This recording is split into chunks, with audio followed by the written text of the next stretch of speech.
नमस्कार। आज की बात में आपका स्वागत है। झारखंड में पिछले 24 घंटे से कोई सरकार नहीं है।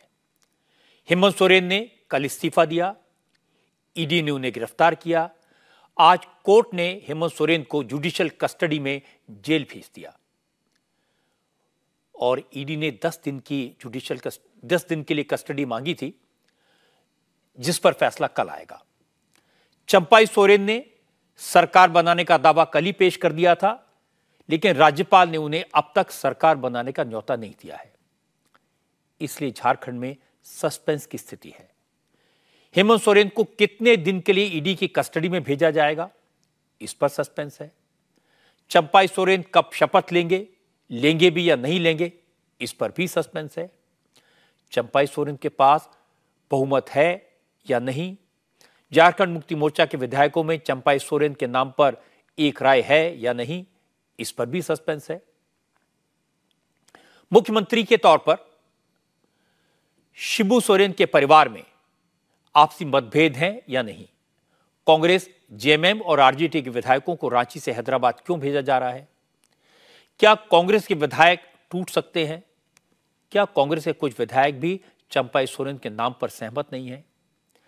इन सब सवालों पर झारखंड में सस्पेंस है, कंफ्यूजन है। और कंफ्यूजन सिर्फ जनता में नहीं है, ऐसा लगता है कि शंका गवर्नर के मन में भी है। और ये सारी आशंकाएं उस चिट्ठी से क्रिएट हुई जो चंपाई सोरेन ने कल गवर्नर को सरकार बनाने का दावा पेश करते हुए सौंपी थी और आज गवर्नर से मुलाकात का वक्त मांगने के लिए लिखी थी।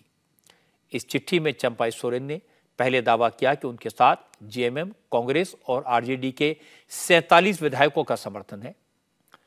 इसके बाद इसी चिट्ठी में लिखा, कल उन्होंने गवर्नर को जो चिट्ठी सौंपी है उसमें अपने समर्थक सभी 43 विधायकों के दस्तखत कराए हैं।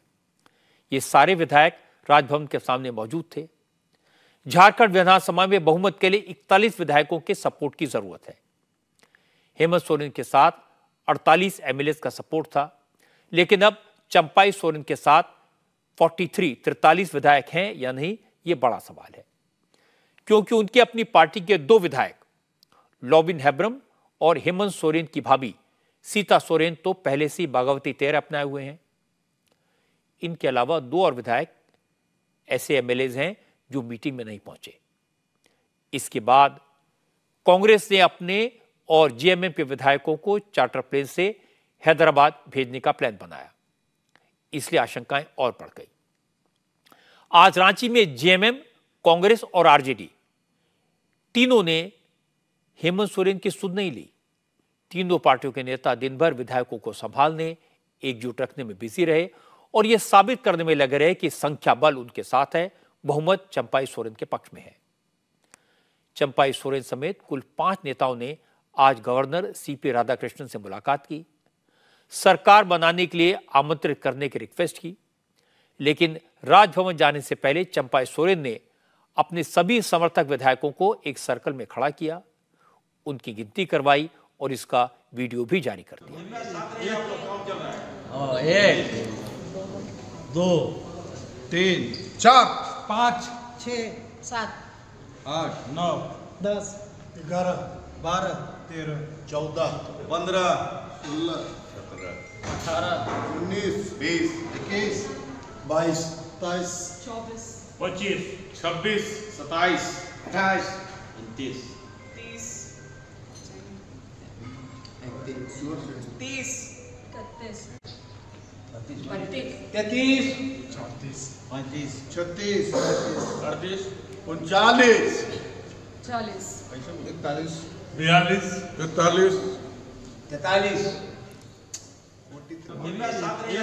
चंपाई सोरेन का दावा है कि वो गवर्नर के सामने विधायकों की परेड कराने को तैयार हैं, लेकिन गवर्नर ने सभी विधायकों को राजभवन में आने की परमिशन नहीं दी, इसलिए 43 विधायकों का सपोर्ट दिखाने के लिए ये वीडियो का तरीका अपनाया गया।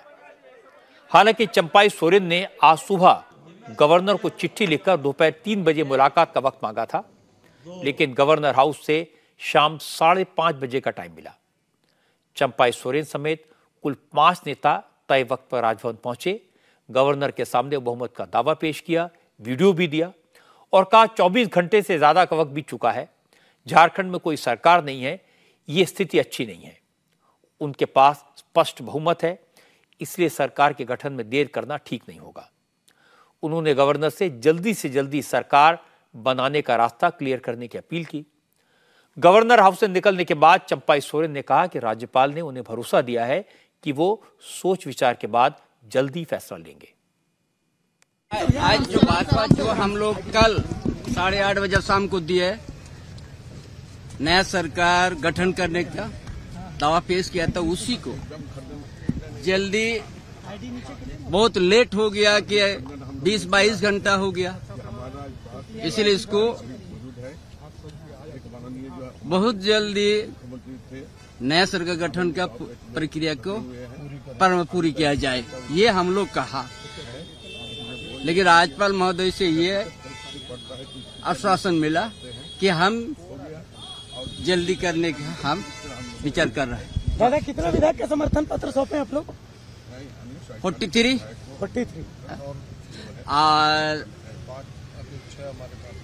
और बाकी हमारा पास है। ठीक है ना, ठीक। जैसे कि मुख्यमंत्री का हम लोग नहीं लिया है, वहाँ से विधिवत आएगा, है ना, तो 44 हो जाएगा। हमारा कुछ हॉस्पिटल में था, वो लोग भी कल तक में आ जाएगा, इसलिए 46-47 तक हो जाएगा कल तक में। इसलिए कोई दिक्कत नहीं है। हमारा गठबंधन बड़ा मजबूत है, और ये हमारा गठबंधन इतना मजबूत है, कोई कुछ नहीं कर सकता। चंपाई सोरेन ने इससे ठीक पहले आज जब राज्यपाल से मिलने का वक्त मांगा था, तो उन्होंने साफ साफ लिखा था उनके पास 47 विधायकों का समर्थन है और 43 विधायकों के समर्थन वाला पत्र वो पहले ही गवर्नर को दे चुके हैं। दोनों ही सूरत में उनके पास मेजॉरिटी है, बहुमत के आंकड़े से ज्यादा विधायक हैं, इसलिए उन्हें सरकार बनाने का न्योता मिलना चाहिए। और यह सही है कि चंपाई सोरेन के साथ 42 विधायक वीडियो में खड़े दिखाई दे रहे हैं, लेकिन गौर करने वाली बात है कि इनमें हेमंत सोरेन के अपने परिवार के मेंबर दिखाई नहीं दिए। हेमंत सोरेन की भाभी सीता सोरेन शुरू से ही किसी और को चीफ मिनिस्टर बनाने के खिलाफ हैं, इसलिए वो विधायक दल की मीटिंग में नहीं आई। सीता सोरेन 4 बार चुनाव जीत चुकी हैं। हेमंत सोरेन के बड़े भाई स्वर्गीय दुर्गा सोरेन की वाइफ हैं, वो चाहती हैं उन्हें मुख्यमंत्री बनाया जाए, क्योंकि दुर्गा सोरेन ने पार्टी को बढ़ाने में शिबू सोरेन के साथ संघर्ष किया था और उनके निधन के बाद सीता सोरेन ने बिना किसी अपेक्षा के पार्टी के लिए काम किया। बार बार उन्हें सब्र करने को कहा जाता है, वो कब तक सब्र करेंगी। जेएमएम के विधायक लॉबिन हेब्रम भी सीता सोरेन के साथ हैं, इसलिए वो भी विधायक दल की मीटिंग में नहीं आए। कुछ लोगों का दावा है कि शिबू सोरेन भी चाहते हैं कि मुख्यमंत्री बसंत सोरेन या सीता सोरेन में से किसी एक को बनाया जाए। इसलिए कहा जा रहा है कि हेमंत सोरेन के इस्तीफे, उनकी गिरफ्तारी और चंपाई सोरेन को विधायक दल का नेता चुनने के बाद जेएमएम में टूट हो सकती है। इसीलिए गवर्नर चंपाई सोरेन को शपथ दिलाने से पहले ये इंश्योर कर लेना चाहते हैं कि आने वाली सरकार स्टेबल होगी या नहीं।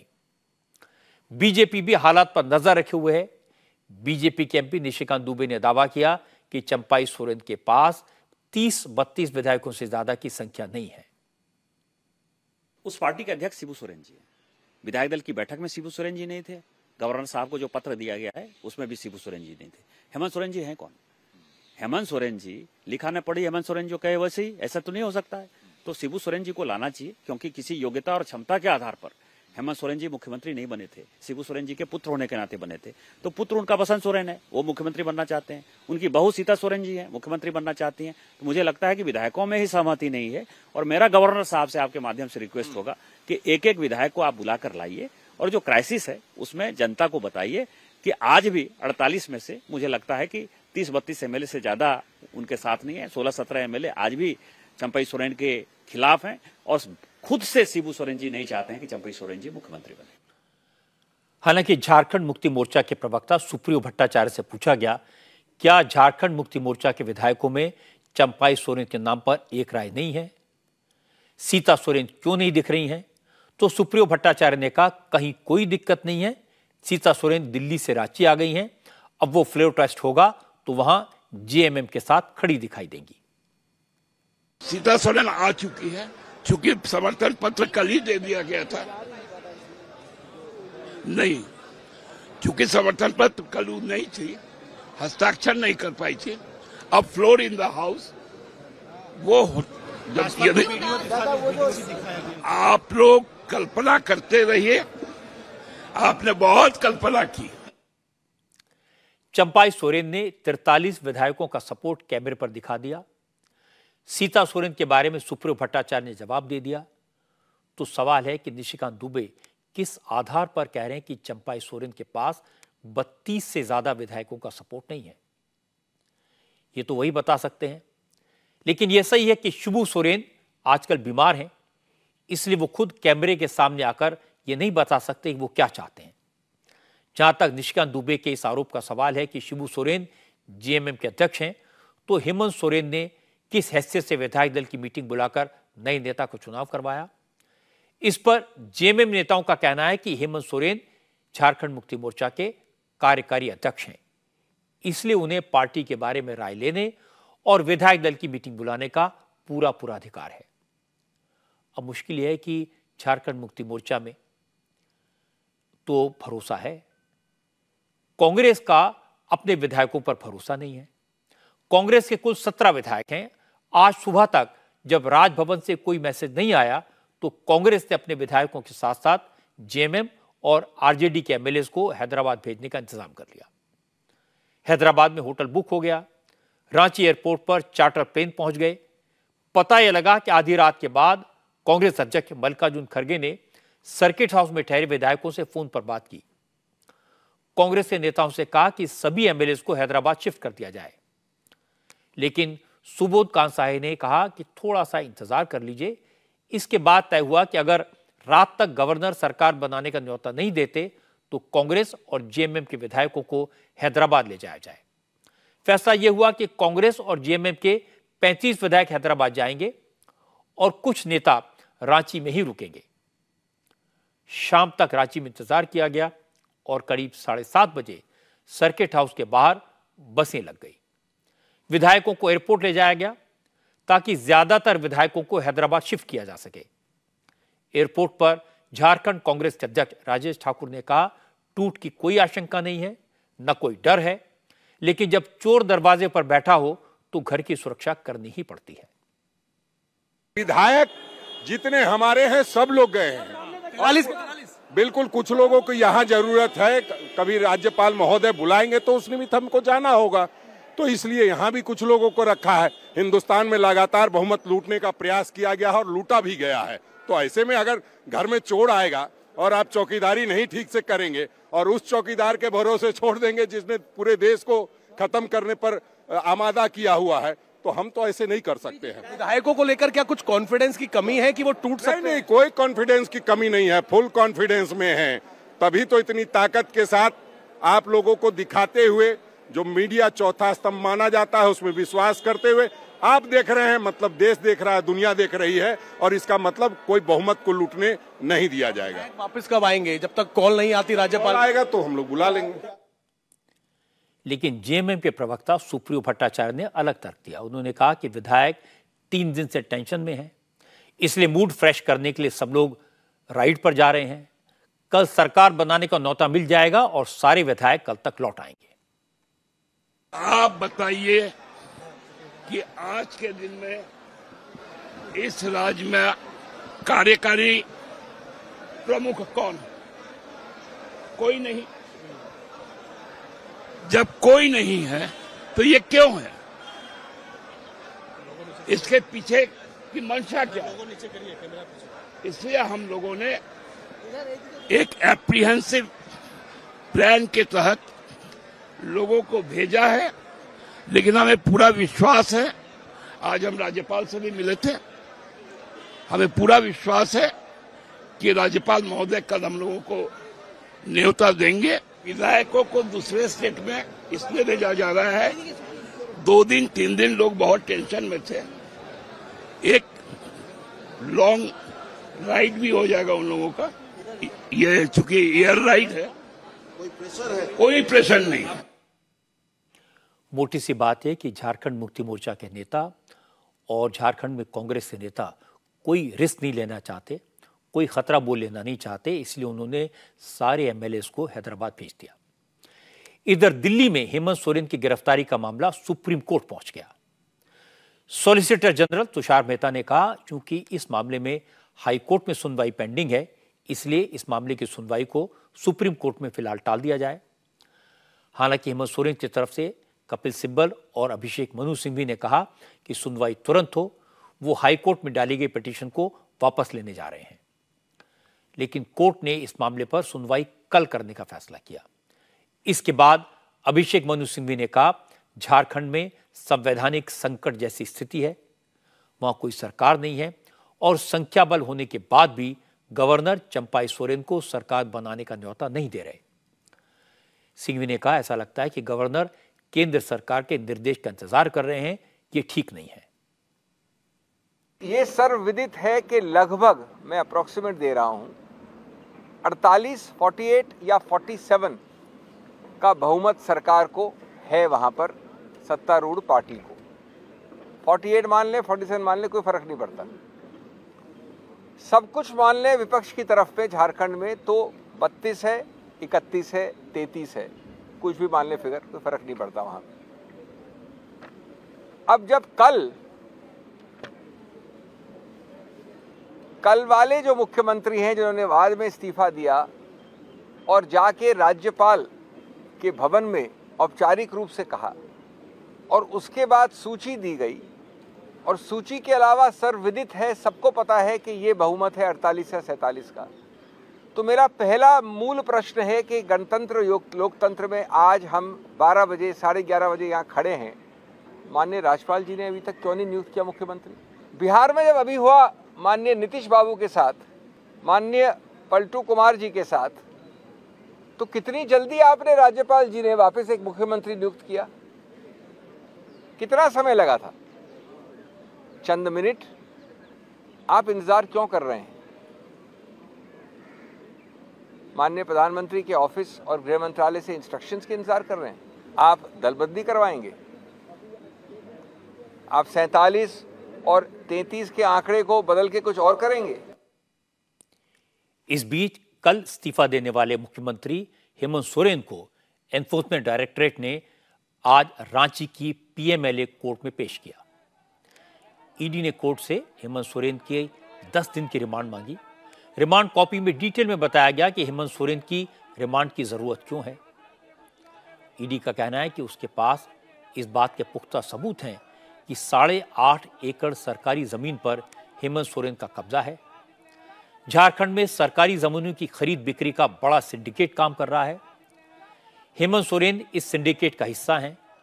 उनसे इस मामले में पूछताछ की गई, लेकिन पहले तो हेमंत सोरेन ने पूछताछ से बचने की कोशिश की और जब 2 बार पूछताछ के लिए तैयार हुए तो उन्होंने ईडी के साथ सहयोग नहीं किया, सवालों के जवाब नहीं दिए। इसलिए 10 दिन के रिमांड की जरूरत है। हालांकि हेमंत सोरेन की तरफ से पेश हुए अटॉर्नी जनरल ने इसका विरोध किया।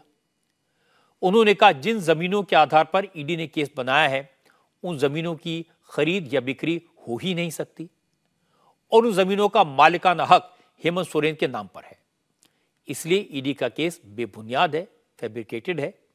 हेमंत सोरेन ने ईडी के सारे सवालों का जवाब दे दिया है, इसलिए रिमांड की कोई जरूरत नहीं है। अदालत ने दोनों तरफ की बात सुनी और फिर रिमांड पर फैसला सुरक्षित रख लिया और हेमंत सोरेन को 1 दिन के लिए जुडिशियल कस्टडी में जेल भेज दिया। हेमंत सोरेन की आज की रात रांची के बिरसा मुंडा जेल में कटेगी। उन्हें कितने दिन के लिए ईडी रिमांड पर भेजना है, इस पर फैसला अदालत कल सुनाएगी। और इंटरेस्टिंग बात यह कि कल गिरफ्तार होने से पहले हेमंत सोरेन ने भी एक वीडियो मैसेज रिकॉर्ड कर लिया था, जिसे आज रिलीज किया गया। करीब 5 मिनट के इस वीडियो में हेमंत सोरेन ने ईडी की जांच पर सवाल उठाए, अपनी गिरफ्तारी को राजनीतिक साजिश बताया, खुद को बेगुनाह बताया। हेमंत सोरेन ने कहा कि वो शिबू सोरेन के बेटे हैं, आदिवासी हैं, उनकी छवि खराब करने के लिए उन्हें फंसाया जा रहा है, लेकिन वो हार नहीं मानेंगे और इसके खिलाफ लड़ेंगे और जीतेंगे। दिन भर हमसे पूछताछ करने के बाद, समय बिताने के बाद सुनियोजित ढंग से मुझे गिरफ्तार करने का उन लोगों ने फैसला सुनाया। और किस विषय पर? ऐसे विषय पर जो चीजें मुझसे जुड़ी ही नहीं है। मुझ पर 8.5 एकड़ जमीन का मालिक होने का इनका दावा है और भूयरी जमीन किया, जो जमीन कभी बिकती ही नहीं और कहीं सबूत नहीं मिला। दिल्ली में भी इन लोगों ने छापे मारकर हमारी जो छवि खराब करने की कोशिश की। अंतोगत्वा ये सुनियोजित तरीके से दिन भर ये योजनाबद्ध तरीके से आए, समय काटे और उनको पता है कि शाम के वक्त कोर्ट कचहरी बंद हो जाता है और उन लोगों ने अपने योजना के अनुसार मुझे अरेस्ट करने का निर्णय हमें सुनाया। अब एक नई लड़ाई हमें लड़नी पड़ेगी। रांची से ताजा खबर यह है कि कांग्रेस और जेएमएम के विधायक जिस प्लेन से हैदराबाद जा रहे हैं वो फ्लाइट खराब मौसम के कारण टेक ऑफ नहीं कर पाई है। अब हैदराबाद जाने का प्लान कैंसिल हो गया है। अब कांग्रेस और जेएमएम के सारे विधायक आज रात रांची में ही रुकेंगे, लॉन्ग एयर राइड का मजा नहीं ले पाएंगे। अभय पाराशर हमारे संवाददाता इस वक्त हमारे साथ हैं, एक अपडेट के लिए चलते हैं अभय के पास में। अभय, क्या खबर है आपके पास? रजत जी, जितने विधायकों को एयरक्राफ्ट के अंदर बैठाया गया था, फ्लाइट कैंसिल हो गई है। उसकी वजह यह है कि विजिबिलिटी बहुत कम है और कोहरा जो है वो इस वक्त रांची में बहुत ज्यादा है। आज जब ये एयरक्राफ्ट पहुंचे थे रांची में तब भी लैंड होने में बहुत दिक्कत हुई थी, लेकिन अब रात के समय इतना ज्यादा कोहरा है कि ज्यादातर फ्लाइट जो है रांची से उड़ान भरने वाली उन सबको रद्द कर दिया गया है। एयरपोर्ट के यहाँ के जो डायरेक्टर हैं उनसे हमारी बात हुई है और उन्होंने कंफर्म किया है कि फिलहाल फ्लाइट को रद्द कर दिया गया है और अब मौसम जो है खुलता हुआ नजर नहीं आ रहा है। तो उम्मीद यही की जा रही है, एयरपोर्ट पर दोबारा से सिक्योरिटी लगाई जा रही है और सभी विधायक जो हैं उम्मीद है कि अब वो वापस आएंगे और बसों में उनको वापस ट्रैवल करवाया जाएगा और सर्किट हाउस में रखने की उम्मीद है। यानी कि हैदराबाद जाने की उम्मीद बेहद कम है क्योंकि मौसम जो है वो बेहद खराब है और फिलहाल फ्लाइट कैंसिल हो गई है। अभय पाराशर, बहुत बहुत शुक्रिया आपका इस अपडेट के लिए। रांची में मौसम गड़बड़ है, मौसम कांग्रेस और जेएमएम का साथ नहीं दे रहा, फ्लाइट कैंसिल हो गई। अब कांग्रेस के नेता कहेंगे ये बीजेपी की साजिश है। असल में झारखंड में जो कुछ हो रहा है सब गड़बड़ है और इस गड़बड़ में सब इन्वॉल्व हैं। जेएमएम वाले गठबंधन के पास बहुमत है, उन्होंने दावा पेश किया है, किसी और पार्टी का काउंटर क्लेम नहीं है। चंपाई सोरेन को सरकार बनाने के लिए बुलाया जाना चाहिए, उनका बहुमत है या नहीं ये फ्लोर पर साबित होगा। अगर गवर्नर इस फैसले को टालेंगे तो बदनामी बीजेपी की होगी। दूसरी बात, हेमंत सोरेन दावा कर रहे हैं कि जो जमीन बेचने का आरोप उन पर है वो जमीन खरीदी बेची नहीं जा सकती। अगर आरोप इतना ही बेबुनियाद है तो उन्होंने 10-10 बार समन को इग्नोर क्यों किया? उन्होंने ईडी के सवालों का जवाब ठीक से क्यों नहीं दिया? हेमंत सोरेन हाई कोर्ट या सुप्रीम कोर्ट में पहले क्यों नहीं गए? जाहिर है दाल में काला है। क्या वो दिल्ली में कोई डील करने गए थे जो फेल हो गई? और तीसरी बात, झारखंड में कांग्रेस और जेएमएम का राज है, प्रशासन की चाबी उनके हाथ में है, फिर एमएलएस को प्लेन में भरकर हैदराबाद ले जाने का प्लान क्यों बनाया गया? हर बार ये होटल और रिजॉर्ट की राजनीति खेलने की क्या जरूरत है? किस बात का डर है?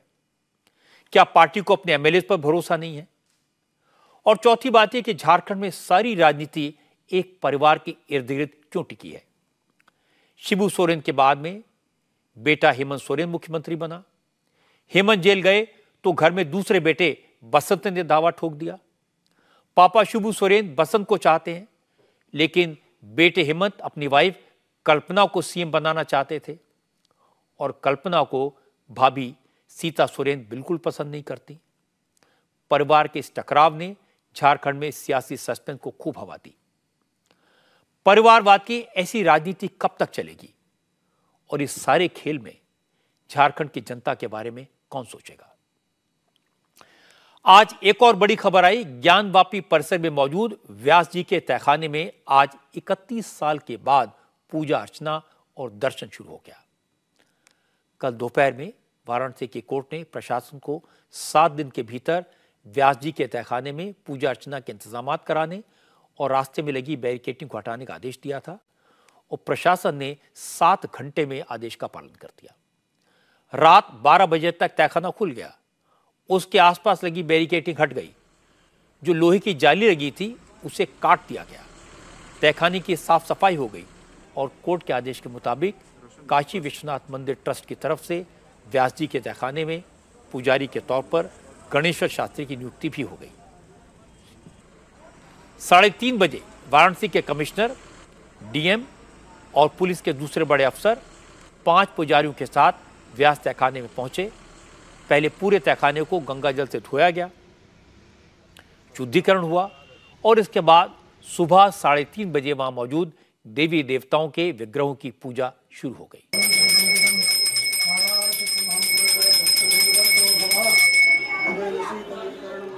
इकतीस साल के बाद व्यास जी के तहखाने में घंटियों की ध्वनि गूंजी, घंटा, घड़ियाल और शंख बजे। करीब 1.5 घंटे तक व्यास तहखाने में पूजा अर्चना हुई। पूजा के वक्त इस तहखाने में पीढ़ियों से पूजा कर रहे व्यास परिवार के जितेंद्र व्यास और उनके बेटे भी मौजूद थे। 31 साल बाद तहखाने में पूजा पाठ शुरू होने से व्यास परिवार सबसे ज्यादा खुश है। जितेंद्र व्यास ने कहा, ज्ञानवापी के हर तहखाने में प्राचीन मंदिर के सबूत हैं, देवी देवताओं की मूर्तियां हैं, सनातन के चिन्ह हैं। इसलिए इस सच को ज्यादा वक्त तक न छुपाया जा सकता है न दबाया जा सकता है। तहखाने में पूजा का अधिकार मिलना बस शुरुआत है। असली खुशी तो तब होगी जब हिंदू यहां आदि विश्वेश्वर की पूजा कर पाएंगे। पूजा अर्चना में 5 पुजारी थे विश्वनाथ मंदिर के। हम लोग थे, लड़का था हमारा जितेंद्र व्यास, आशुतोष व्यास, हम लोग थे वहाँ पर मौजूद थे साथ में। और पूजा ऐसा हुआ कि जब उसको खोला गया है अंदर, बड़ी उसको काटा गया है, बैरिकेडिंग जो लगी है, बैरिकेड का दरवाजा बन गया। उसके बाद हम लोग प्रवेश किए हैं तो गंगा जल से उनको आदेश मतलब शुद्धिकरण किया गया है। उसके बाद सब खंबे में बने हुए हैं चिन्ह जो है, स्वास्तिक है, शंख है और कमल के निशान है और वो है मगरमच्छ का आकार मूर्ति बना हुआ है, हनुमान जी की मूर्ति, ये सब मूर्तियाँ जो है और अद्विक्षित कुछ मूर्तियाँ हैं, उन सबों का जो है पूजन उजन हुआ है। और वहाँ पर उसके बाद जो है समझ लीजिए मंत्रोच्चार हुआ है। हम लोग तो हमेशा बचपन से जाते थे उसमें अंदर। हाँ, वहाँ पूजा पाठ हम लोगों को पूर्वज लोग जो है, जैसे रामायण है, भागवत गीता है, ये सब लोग पढ़ते थे, वहाँ बैठ करके पूजा होता था, आरती करते थे। हम लोग साक्ष्य है, सब चीज़ है हमारे पास। सामने ही दिखाई दे रहा साक्ष्य जो है ऊपर ही, अब नीचे अभी क्या क्या साक्ष्य निकलेगा ये तो बाबा ही जाने। उनके पास क्या साक्ष्य है कि मस्जिद थी ये, भाई मंदिर पहले मस्जिद थी तो आप साथ दिखाइए ना। व्यास तहखाने में जिन 5 पुजारियों ने पूजा करवाई उनमें पंडित आशुतोष मिश्रा भी थे। उन्होंने बताया कि तहखाने में कई देवी देवताओं की मूर्तियां मौजूद हैं, शिवलिंग है, हनुमान जी की मूर्ति है, गणेश जी विराजमान है, मगरमच्छ पर सवार मां गंगा की मूर्ति है। पंडित आशुतोष मिश्रा ने कहा, काशी विश्वनाथ मंदिर में विराजे नंदी जी के ठीक सामने वजू खाने के नीचे व्यास जी का तहखाना है। प्रशासन ने वहीं से तहखाने में जाने का रास्ता तैयार करके शास्त्रों के मुताबिक पूजा संपन्न करवाई। पूजा षोडशोपचार विधि से हुई, जैसे हम लोग की परंपरा है, जो हम लोग की पद्धति है, उसी पद्धति से हम लोग ने पूजा किया, षोडशोपचार पूजन किया वहाँ भगवान का। नंदी के ठीक सामने पूर्व से ही निर्धारित मार्ग है, जो 91 में तत्कालिक सरकार द्वारा अवरुद्ध कर दिया गया था और पूजा व्यवस्था को रोक दिया गया था। वही मार्ग के माध्यम से हम लोग अंदर गए। उसी के नीचे ग्राउंड को वजूखाना और तहखाना कहा जाता है। वजूखाना के नीचे वहाँ हनुमान जी की मूर्ति है, गणेश जी की मूर्ति है, शिवलिंग है, अर्घा है और गंगा 12 मूर्ति है। सभी मूर्तियों को जैसे हम लोग पहले से करते चले आ रहे हैं उसी मूर्ति की पूजा की गई। हालांकि रात 3:30 बजे व्यास जी के तहखाने में मंगला आरती हुई। उस वक्त चुनिंदा लोगों को ही अंदर जाने की परमिशन थी, लेकिन जैसे ही लोगों को खबर मिली कि व्यास जी के तहखाने में पूजा हो रही है तो बड़ी संख्या में लोग रात में ही वहां पहुंच गए। इन लोगों को अंदर तो नहीं जाने दिया गया, लेकिन भक्तों ने काशी विश्वनाथ मंदिर परिसर में खड़े होकर ही व्यास तहखाने के दर्शन किए।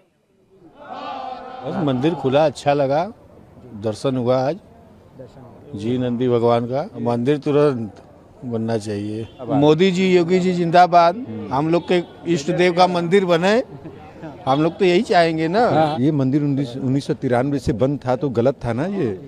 ये सही काम होना चाहिए ना। मंदिर बन रहा है, देखिए यार, हम लोग का इष्ट देव है। तब बताइए, हर हर महादेव का नारा है, बाबा एक सहारा है। बहुत अच्छा लगा, बहुत अच्छा लगा।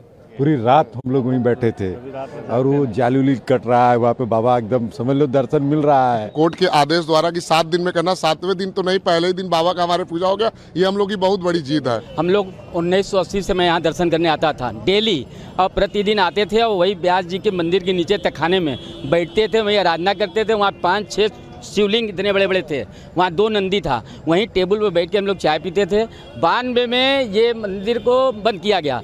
92 में वहाँ पर ब्रैकेटिंग लोहे का लग गया मंदिर को घेरने के लिए, तब से वो बंद हो गया। नमः पार्वती पते हर हर महादेव। आज हमको वो प्रसन्नता हुई और बाबा विश्वनाथ की इतनी बड़ी कृपा कि आज जो है हमको जो दर्शन इतने सालों बाद जो है पुनः प्राप्त हुआ। अब मैं आपको दूसरे पक्ष की बात बताता हूं। मुस्लिम पक्ष के लोगों को यह उम्मीद नहीं थी कि रात में ही तहखाना खुल जाएगा, लेकिन जैसे ही ज्ञानवापी मस्जिद इंतजामिया कमेटी के लोगों को इसकी खबर मिली, वो तुरंत हरकत में आए। वाराणसी से लेकर दिल्ली तक हलचल मची। मुस्लिम पक्ष के लोग उसी वक्त रात को 3 बजे सुप्रीम कोर्ट की तरफ दौड़े। रात 3 बजे मस्जिद इंतजामिया कमेटी के वकीलों ने सुप्रीम कोर्ट के रजिस्ट्रार से संपर्क किया, बताया मामला गंभीर है। वाराणसी ज्ञानवापी मस्जिद परिसर में मौजूद व्यास तहखाना खोल दिया गया है, इसलिए वाराणसी के कोर्ट के आदेश के खिलाफ इसी वक्त अपील करनी है। सुप्रीम कोर्ट के रजिस्ट्रार ने सुबह 4 बजे chief justice of India justice DY Chandrachud को उसकी खबर दी।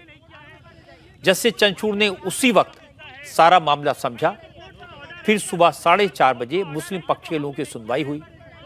सारे दस्तावेज देखने के बाद सुबह सुबह चीफ जस्टिस ने मुस्लिम पक्ष को हाई कोर्ट में अपील करने का निर्देश दिया।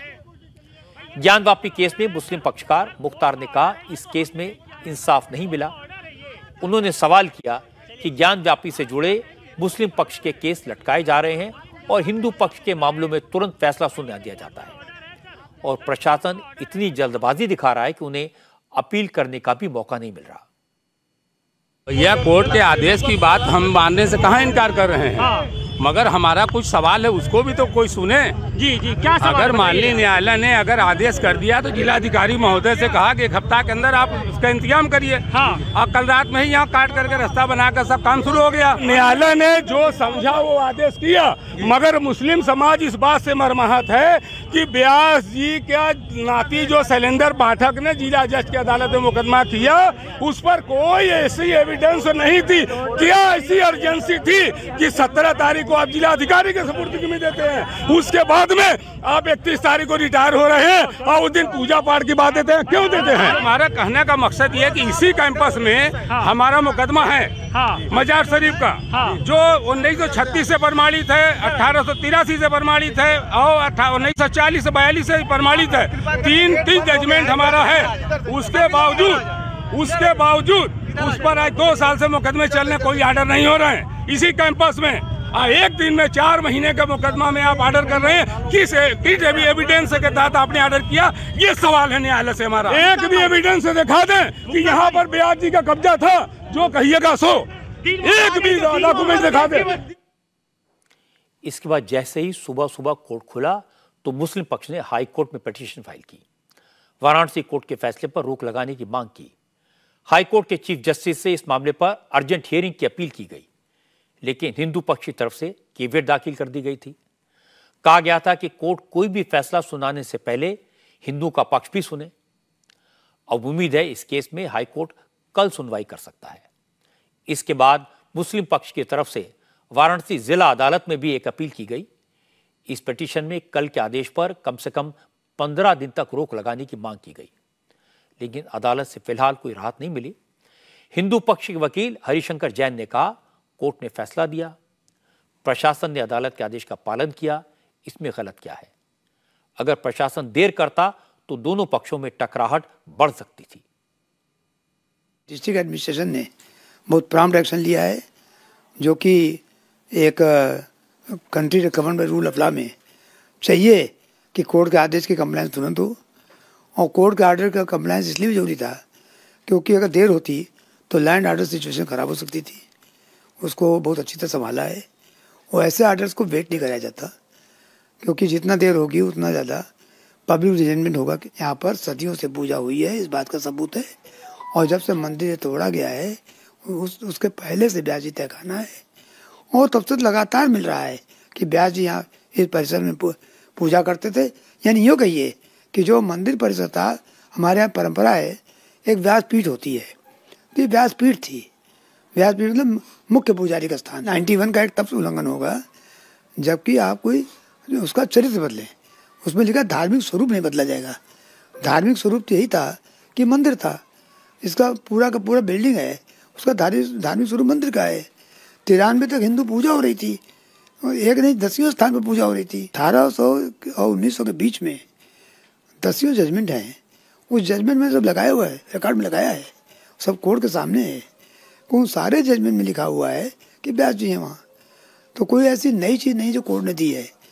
जो अधिकार में छीन लिया गया था, कोई मैं तो स्पष्ट करना चाहता हूँ कि कोई नया अधिकार नहीं दिया है, जो अधिकार छीन लिया गया था वो हमको कोर्ट ने प्रदान किया है। अयोध्या मंदिर बन गया तो मैं समझता हूँ कि अब देश में धीरे धीरे एक बहर ऐसी आएगी कि जितने मंदिर जो हिंदू मंदिर जो कभी भी भूतकाल में मंदिरों को तोड़कर जो मस्जिदें बनाई गई हैं उन्हें वापस मिलेंगी। बड़ी बात है कि जब मुस्लिम पक्ष कोर्ट के चक्कर लगा रहा था, उसी वक्त वाराणसी के प्रशासन ने आम लोगों को भी व्यास जी के तहखाने में दर्शन करने की परमिशन दे दी। 2 फीट का रास्ता बनाया गया है, तहखाने का दरवाजा खुला हुआ है।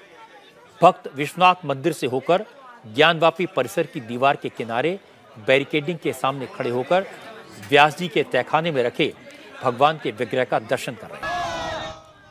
व्यास तहखाने के दर्शन करके श्रद्धालु काफी उत्साहित हैं।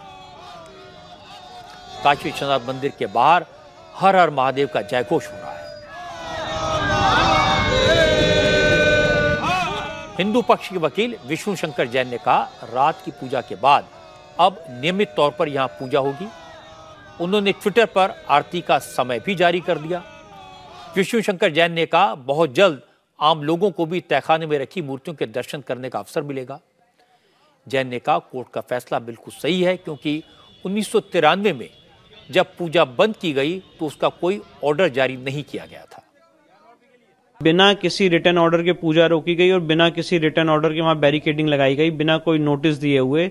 तो आज उस इलीगल काम को माननीय डिस्ट्रिक्ट कोर्ट वाराणसी ने रेक्टिफाई किया है और मैं बहुत खुश हूं कि राज्य सरकार ने कोर्ट के ऑर्डर की कंप्लायंस में वहां पे पूजा पाठ स्टार्ट कर दी। आज 12 बजे भोग आरती भी वहां पे हुई है और 5 टाइम वहां पे आरती होगी नियमित रूप से। हालांकि मुस्लिम पक्ष भी आगे की रणनीति बनाने में जुटा है। उनके 2 तर्क हैं। पहला, जब देश में 1991 का प्लेसेस ऑफ वर्शिप एक्ट लागू है तो फिर इस तरह के मामलों को बार बार क्यों उठाया जाता है और अदालतें फैसले क्यों दे रही हैं। दूसरा तर्क यह है कि लोअर कोर्ट के फैसले के बाद ऊपरी अदालत में अपील की जा सकती है। कोर्ट अपील का वक्त नहीं दे रहा और प्रशासन जल्दबाजी में रातों रात अदालत के फैसले को लागू कर रहा है।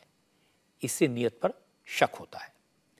लेकिन अब आगे क्या करना है, इस पर चर्चा के लिए आज दिल्ली में जमीयत उलमा-ए हिंद के दफ्तर में तमाम मुस्लिम संगठनों के मौलानाओं और नेताओं की इमरजेंसी मीटिंग हुई।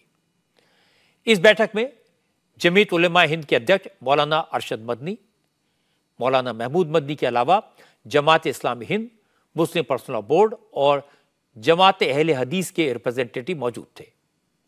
खास बात यह है कि AIMIM के अध्यक्ष असदुद्दीन ओवैसी भी इस मीटिंग में हिस्सा लेने के लिए पहुंचे। हालांकि मीटिंग में तय किया गया कि आज इसके बारे में कोई कुछ नहीं बोलेगा। कल सारे नेता एक साथ प्रेस कॉन्फ्रेंस करेंगे। लेकिन ओवैसी मीटिंग से पहले ही वाराणसी कोर्ट के फैसले को गलत बता चुके थे। ओवैसी कह चुके थे, अगर यही हाल रहा तो देश में फिर 6 दिसंबर होगा। 93 के बाद से अब तक खुद कह रहे हैं कि वहां पर कुछ नहीं हो रहा था। अब मस्जिद के तहखाने को आप दे रहे हैं तो फिर आपने तो पूरा केस डिसाइड कर दिया। भाई कितने साल हो गए, 93 से आप 30 साल हो गए। हाँ, उसमें मूर्तियां कहाँ हैं, कैसे मालूम उनको। तो ये प्लेसेस ऑफ वर्शिप एक्ट का वायलेशन है।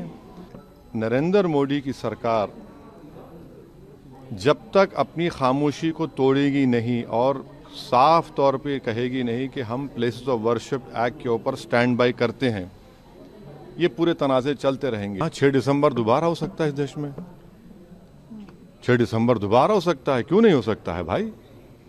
86 हुआ फिर हो सकता है जब जीबी पंत थे। इसके बाद मौलाना तौकीर रजा ने और तीखी बात कह दी। उन्होंने इल्जाम लगाया कि अदालतें सरकार के प्रेशर में फैसले दे रही हैं।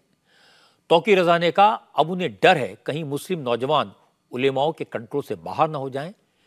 इसके बाद देश में जो हालात होंगे वो भयानक होंगे और वो ऐसा बिल्कुल नहीं चाहते। हमारे मुल्क की अदालतें, हमारे मुल्क का कानून, हमारे मुल्क की सरकार, सब के सब बेईमान हो गए, मजहबी उन्माद। अब मैं ये महसूस कर रहा हूँ कि हमारे नौजवान, जो हमारे उलमा ने, हम लोगों ने, तमाम लोगों ने ये कंट्रोल करके रखा था कि भाई कोई रिएक्शन नहीं देना है, कानून अपने हाथ में नहीं लेना है और कानून के जरिए से बात होगी। तो अब वो बच्चे हमसे सवाल करते हैं कि किस कानून से आप बात करेंगे? जिसने बाबरी मस्जिद की मिल्कियत आपकी मान के और उनको उनके हवाले कर दिया, तो उस कानून से बात करने का, उस अदालत से बात करने का कोई मतलब नहीं रह जाता है। हमारे बच्चे, मैं ये डर रहा हूं कि हमारे बच्चे हमारे कंट्रोल से अब बाहर हो रहे हैं और मैं ये समझता हूं कि अगर हमारे बच्चे हमारे उलमा और हम लोगों के कंट्रोल से, कायदीन के कंट्रोल से बाहर हो गए तो देश की स्थिति खराब हो जाएगी। हम किसी भी हालत में अपने देश में खाना जंगी जैसा माहौल नहीं बनने देना चाहते। कोर्ट से हमें उम्मीद हुआ करती थी कि हम अपनी हर तकलीफ, हर परेशानी के लिए, हर नाइंसाफी के लिए कोर्ट की शरण लेंगे, लेकिन आज हम ये देख रहे हैं कि कोर्ट, सरकार के दबाव में कोर्ट पूरी तरह बेईमानी कर रहा है और एक तरफा फैसला कर रहा है। ज्ञानवापी का मामला बहुत सेंसिटिव है। यह सही है कि व्यास जी के तहखाने में 1993 तक पूजा होती थी और यह भी सही है कोर्ट ने उसी परंपरा को बहाल किया है। यह फैसला अदालत का है, ये किसी राजनीतिक दल का, किसी सरकार का फैसला नहीं है। पूजा शुरू हुई, इसमें कोई बुराई भी नहीं है, लेकिन ये सब ठीक होते हुए भी इस मामले को बहुत समझदारी से डील करना जरूरी है, क्योंकि मुस्लिम समाज के लोग इसे शक की निगाह से देख रहे हैं। बहुत सारे एलिमेंट्स हैं जो कहेंगे कि पहले बाबरी मस्जिद ले ली, अब ज्ञानवापी मस्जिद पर कब्जा करेंगे। बहुत सारे ऐसे लोग हैं जो कोर्ट के फैसले को मोदी और योगी का फैसला बताएंगे। बार बार लोगों से कहेंगे कि जज का लास्ट वर्किंग डे था इसलिए गलत फैसला लिया गया। कोई मुस्लिम नौजवानों को भड़काने की कोशिश करेगा और हमने अभी अभी देखा है कि कुछ लोगों ने कहना शुरू भी कर दिया कि अब मुस्लिम नौजवानों को रोकना मुश्किल हो जाएगा। मुझे लगता है दोनों पक्षों को इस तरह के बयानों से बचना चाहिए और किसी भी हालत में सामाजिक सौहार्द बिगड़ने से रोकना चाहिए। हिंदू पक्ष के लोगों को, साधु संतों को, समाज के प्रबुद्ध लोगों को रामलला की प्राण प्रतिष्ठा के बाद प्रधानमंत्री नरेंद्र मोदी ने जो कहा था वो याद रखना चाहिए। मोदी ने कहा था ये विजय का नहीं विनय का समय है। हिंदू समाज के लोगों को सरसंघ चालक मोहन भागवत की बात याद रखनी चाहिए। मोहन भागवत ने कहा था हर मस्जिद में शिवलिंग ढूंढना ठीक नहीं है, पुराने विवादों को जितना जल्दी भूल जाए अच्छा होगा। दावा कितना भी सही हो, कितना भी न्याय संगत हो, कितनी भी भावनाएं उससे जुड़ी हो, लेकिन मुस्लिम समाज की संवेदनाओं को भी समझने की जरूरत है और मुस्लिम संगठनों के नेताओं को भी बोलने से पहले सामाजिक सौहार्द का ध्यान रखना चाहिए और अदालतों की नीयत पर शक बिल्कुल नहीं करना चाहिए। आज वित्त मंत्री निर्मला सीतारमण ने नरेंद्र मोदी की सरकार का चुनाव से पहले का बजट पेश किया। हालांकि अंतरिम बजट है। प्रधानमंत्री मोदी ने कहा कि चुनाव के बाद उनकी सरकार फुल फ्लेजेड बजट पेश करेगी। चुनावी माहौल है, लेकिन सरकार ने बजट में किसी लोक लुभावन योजना का ऐलान नहीं किया। इनकम टैक्स स्लैब में कोई बदलाव नहीं किया गया। बजट में फूड, फर्टिलाइजर और फ्यूल सब्सिडी को 8% घटा दिया गया। किसी भी वर्ग के लिए सोशल स्कीम्स अनाउंस नहीं की गई, जबकि 2019 के अंतरिम बजट में 750 अरब रुपए की किसान सम्मान निधि योजना का ऐलान किया गया था। लेकिन इस बार वित्त मंत्री ने केवल कैपिटल एक्सपेंडिचर यानी हाईवे, एयरपोर्ट्स, टेलीकॉम नेटवर्क जैसे इंफ्रास्ट्रक्चर प्रोजेक्ट्स के लिए बजट बढ़ाया और इसके अलावा स्टार्टअप कंपनियों को टैक्स रिबेट 1 साल के लिए बढ़ा दिया। वहीं 10 से 25 हजार रुपए के पुराने बकाया इनकम टैक्स भी माफ कर दिए गए हैं। इससे 1 करोड़ लोगों को फायदा होगा।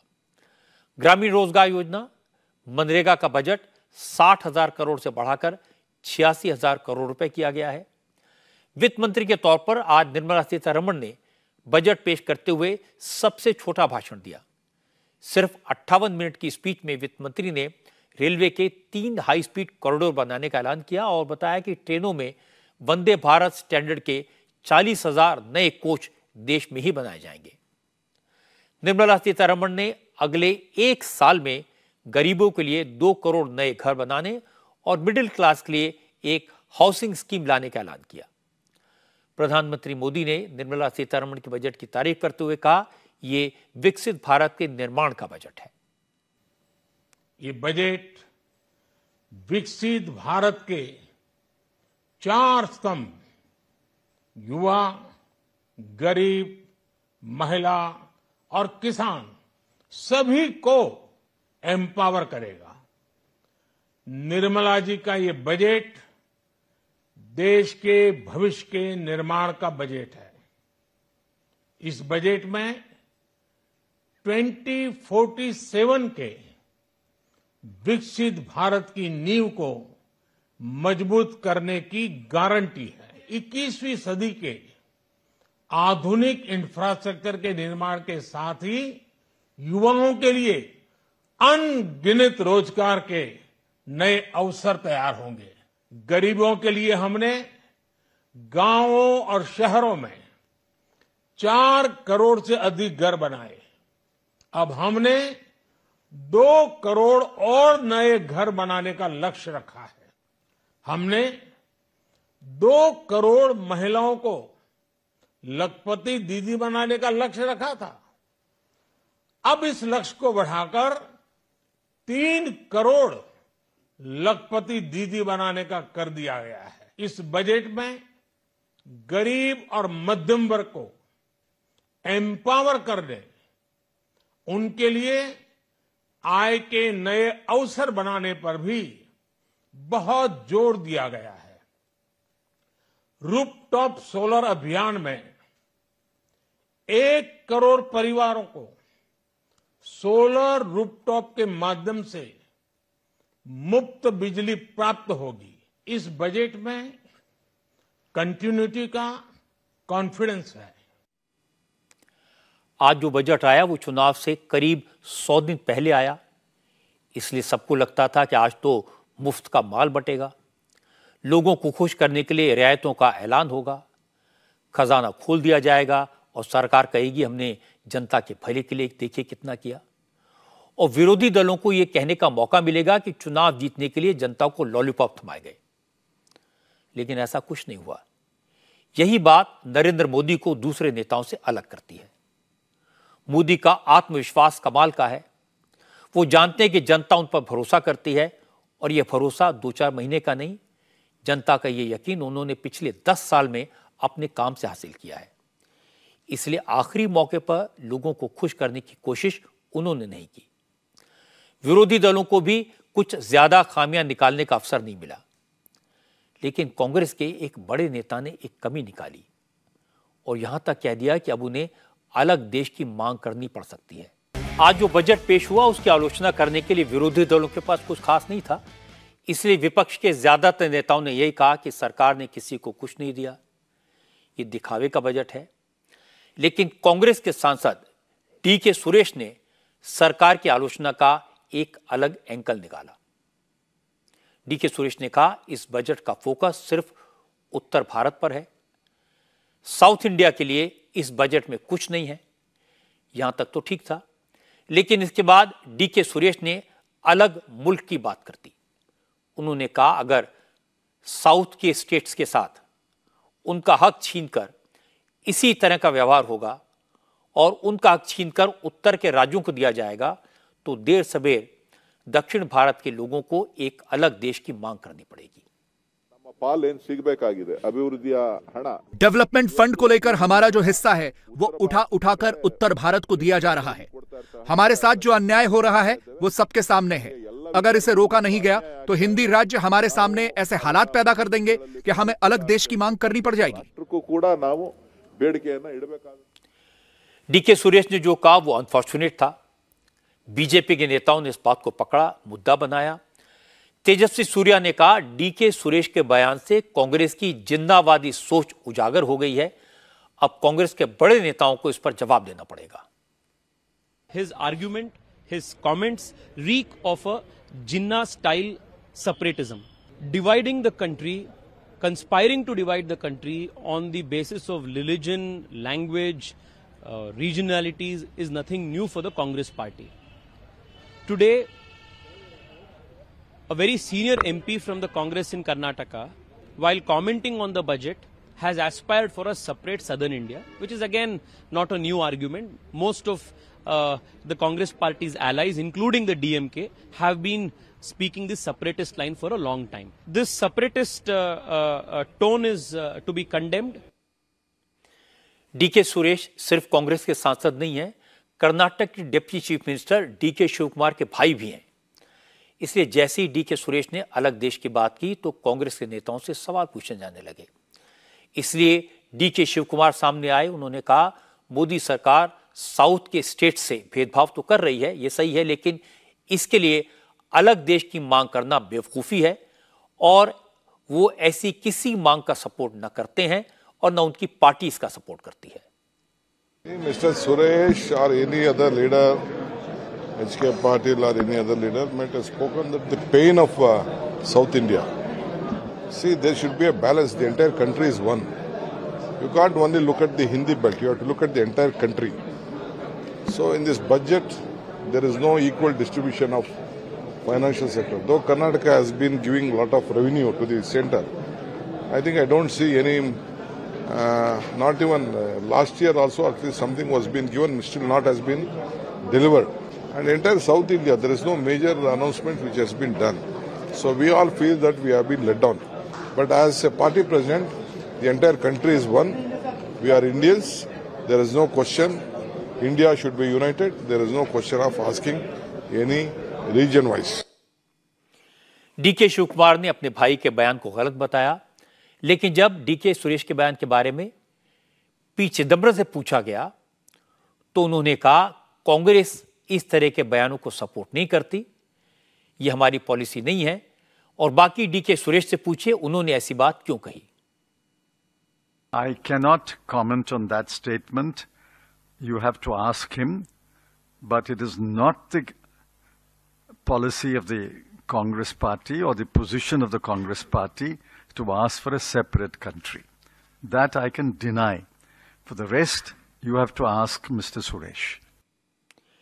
डीके सुरेश ने जो कहा वो कंडेम करने लायक है। अच्छा हुआ चिदंबरम और डीके शिवकुमार जैसे नेताओं ने इसे गलत बताया, इससे किनारा कर लिया। उन्होंने कहा ये कांग्रेस की पॉलिसी नहीं है। लेकिन कोई उनसे पूछे कि हर थोड़े दिन में कांग्रेस का कोई ना कोई सूरमा इस तरह के एंटी नेशनल बयान क्यों देता है। आज डीके सुरेश ने देश तोड़ने की बात की।